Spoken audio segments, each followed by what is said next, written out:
مراحل آئیں گے۔ یہ جو ہے یہ مثبت ہے۔ ترک دنیا وہ نہیں۔ ترک دنیا سے مراد دنیا کی لذتوں سے، دنیا کی آسائشوں سے، ان سے آدمی اپنے آپ کو پیچھے ہٹائے، ان کو چھوڑے، ان کو ترک کرے، تاکہ اپنا وقت، اپنا مال، اپنی صلاحیتیں صرف کر سکے۔ کس کام کے لیے؟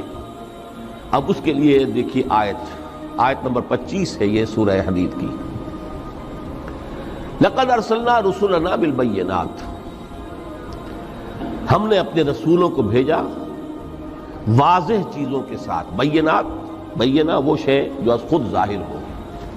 آفتاب آمد، دلیل آفتاب۔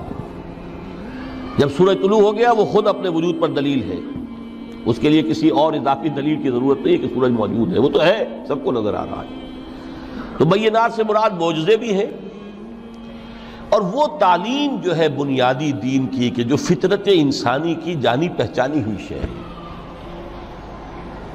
دونوں پر اس کا اطلاق ہو جائے گا۔ لقد ارسلنا رسلنا بالبینات وانزلنا معهم الکتاب والمیزان، اور ہم نے ان کے ساتھ کتاب اتاری، میزان اتاری۔ یہ سب کچھ کس لیے کیا؟ لیقوم الناس بالقسط، تاکہ لوگ عدل پر قائم ہوں۔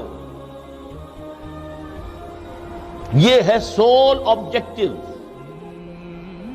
یہ نہیں بس ہماری کتاب پڑھ لیا کرے، ختم قرآن ہو گیا، اللہ اللہ دعا مانگ لی، چھٹی۔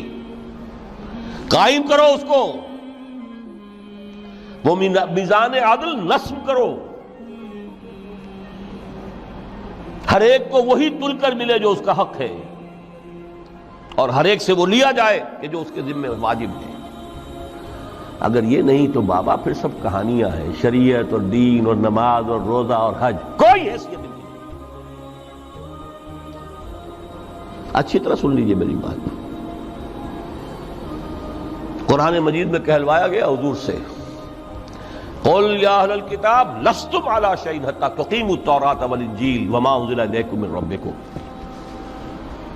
اے نبی ان سے کہہ دیجئے، اے کتاب والو تمہاری کوئی حیثیت ہی نہیں، ہماری نگاہوں میں تمہارا کوئی مقام ہی نہیں، جب تک کہ تم قائم نہیں کرتے تورات کو اور انجیل کو اور جو کچھ کے نازل کیا گیا تمہاری طرف، تمہارے رب کی طرف سے۔ قائم کرو، پھر آؤ ہم سے بات کرو، ہم سے دعا کرو، ورنہ دفع ہو جاؤ۔ Nothing doing. They don't care for you. لستم علی شیء حتی تقیموا التوراۃ والانجیل وما انزل الیکم من ربکم۔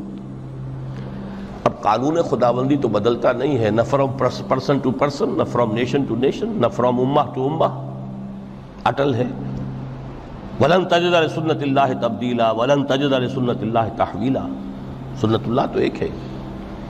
اب اس آیت کو ذرا پڑھیے، قُلْ يَا أَهْلَ الْقُرْآنِ لَسْتُمْ عَلَىٰ شَيْءٍ حَتَّىٰ تُقِيمُوا الْقُرْآنَ وَمَا أُنزِلَ عَلَيْكُم مِّن رَّبِّكُمْ۔ کہہ دو اے محمد کہ اے قرآن والو تمہاری کوئی حیثیت نہیں ہے ہمارے سامنے جب تک کہ تم قرآن کو قائم نہیں